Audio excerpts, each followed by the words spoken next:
I just kind of snuck into our conversation last time is this property about square roots and how we end up getting exponents with square roots. Remember that square roots turn our exponent into a fraction. So if I have the square root of x, that's x to the 1/2 power, cube root, that's x to the 1/3 power. And so the general rule for this is that the nth root of x is equal to x to the power of 1 over n.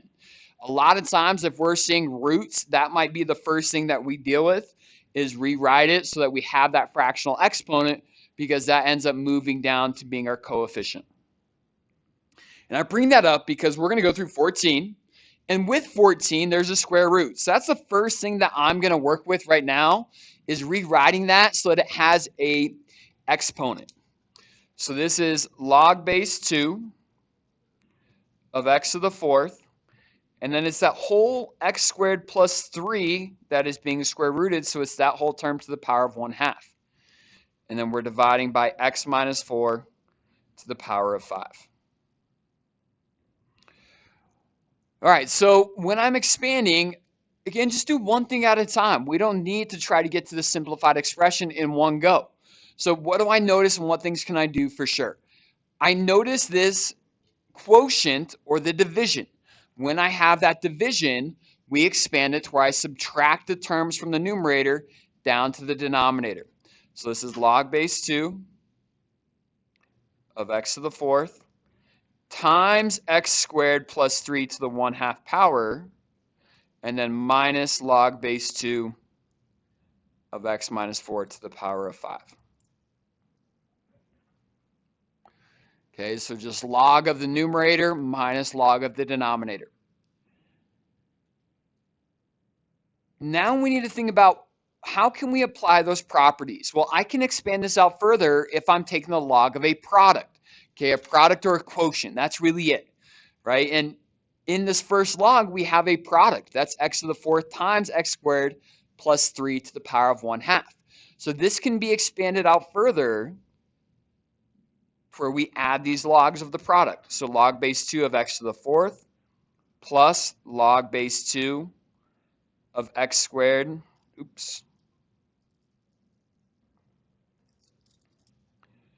x squared plus 3 to the 1/2 power, and then minus log base 2 of x minus 4 to the power of 5.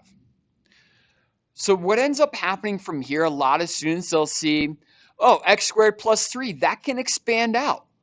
It actually can't, okay? And that's because with our properties here, we're only able to expand out products, so if terms are being multiplied, or quotients if terms are being divided. Okay, so we actually can't expand this out to get any more logs from here. The only other property that we can still apply is taking the exponent on what we're taking the log of and make that the coefficient. So this is 4 log base 2 of x plus 1/2 log base 2 of x squared plus 3 minus, that should be 5 log base 2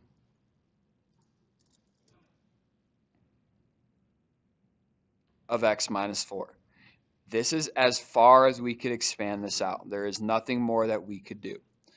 The only thing that you might see sometimes is instead of 1/2 times log base 2 of x squared plus 3, you might just see that entire term divided by 2. Okay, and that's just the result of multiplying 1/2 in the log. So you'll see that written like that more often than you'll see the 1/2 times that actual log there. Okay, like I said, the logs on this page are confusing. They're not all that obvious. Okay, to me, these are a little bit trickier, and I think they're great problems for us to work on in class. Maybe not the best for like assessments or whatnot. Okay, but 10 and 13 aren't too bad, but 15 is a little tricky. All right, so for the next 5 minutes, let's do our best to expand out 10 and 13, 10, 13, and 15. Remember with 15, I gave us a hint that the first thing you should do is factor the quadratic in the numerator and denominator, and then go ahead and expand it out from there. We're going to do about 5 minutes. Again, highly encouraging us to talk, work within our groups, especially those are the people you're going to be working and taking your quizzes on next week. Okay, so work with them, see what they know, see where you're having trouble. We'll go over these before we finish out these notes.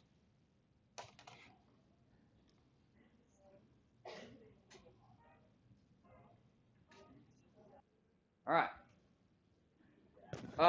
10. I like 10. I think 10 is a straightforward expansion.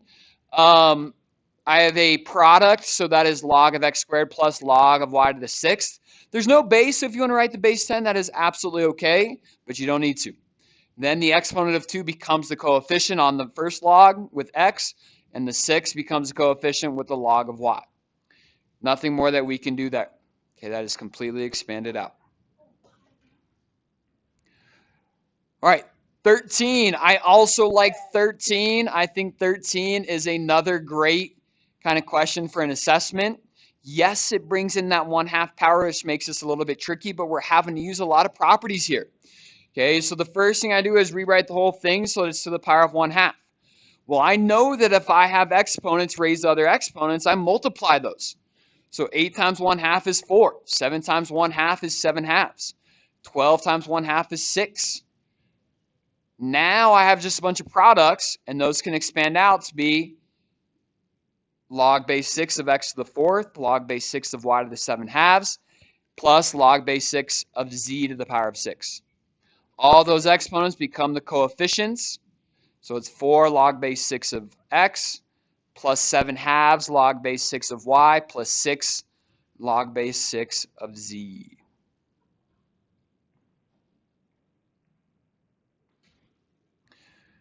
All right, and then the last one, and there's a couple things that you could have done here, and I'll kind of point those out.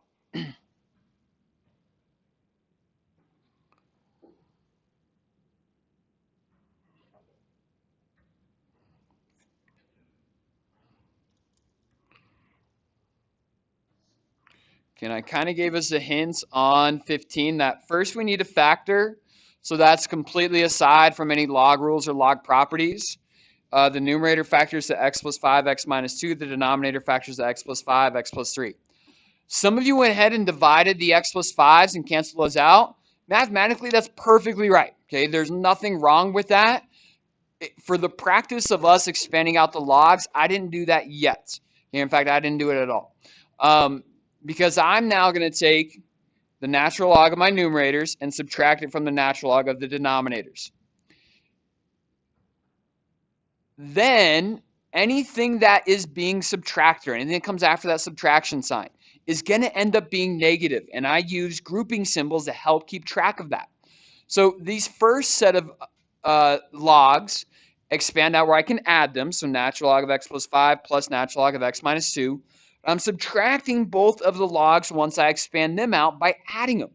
So natural log of x plus 5 plus natural log of x plus 3. All of those are being subtracted, and thus they all end up subtracting. And that brings up just when we have multiple terms in the denominator, those logs will always end up being negative. Now, one thing that also happens that I didn't do, if you canceled out or divided out the x plus 5s right away, you would have ended with natural log of x minus 2 minus natural log of x plus 3. Well, I am basically there if I recognize that I have a positive natural log of x plus 5 minus natural log of x plus 5. So technically those do cancel out, and you do end up getting natural log of x minus 2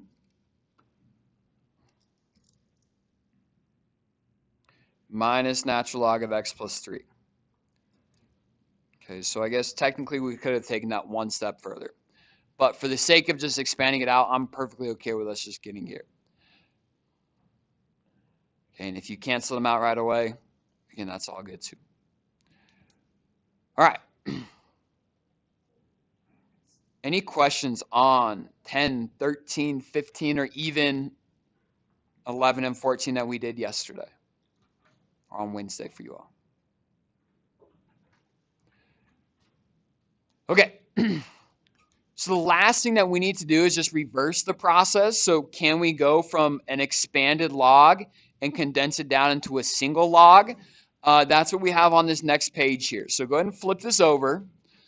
We'll skip the opener at the top. That's kind of what we just did.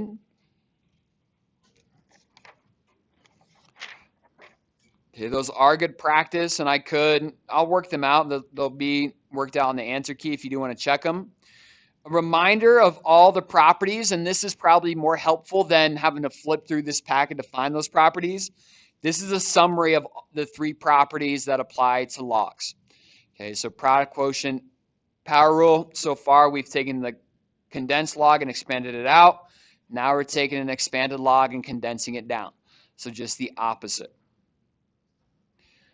So we have to recognize the operation happening between the logs, and that's going to tell us what to do with the terms for what we're taking the logs of. So I have log base 4 of 2 plus log base 4 of 8. When the logs are being added, I combine them and multiply what I'm taking the log of. So it's log base 4 of 2 times 8. And I can check that. Well, if this was a product, I would expand it out by adding the logs. 16. And like Liam just pointed out, 2 times 8 is 16. Log base 4 of 16. This can be evaluated, right? When we see this, we're thinking 4 to the power of what?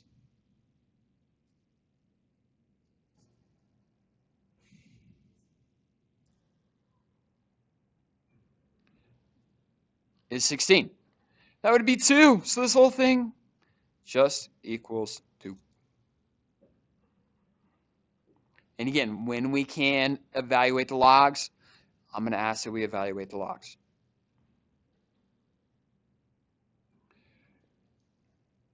All right, second one, natural logs. Remember, natural logs, everything is the same about a natural log. The only difference is this is a log that has a base of e. If you want to rewrite it so it has log base e, by all means do so, but you don't need to. Okay, we're just going to apply the properties the same way we would if this was a log. So the first thing I'm noticing is I have this coefficient of 2. That coefficient of 2 is going to move to become the exponent. So this is natural log of 4x minus 3. And then this is minus the natural log of x squared. I have 2 logs that are being subtracted. So for me to condense those down, I take the quotient of each term that we're taking the log of. If it's positive, that term ends up in my numerator. So it's natural log of 4x minus 3. And if it's negative, that term ends up in the denominator. So this is natural log of 4x minus 3 over x squared. Okay, and when we're condensing it down, we're always trying to get to just a single log.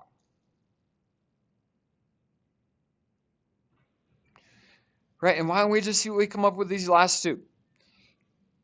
Can do your very best. Again, don't sit there and do nothing. See if you can think of the reverse process there. It should take us just a couple minutes, and that'll close out this lesson for us.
If you're watching the video, I forgot to pause it, so you can just kind of check your work. You saw me work through all those.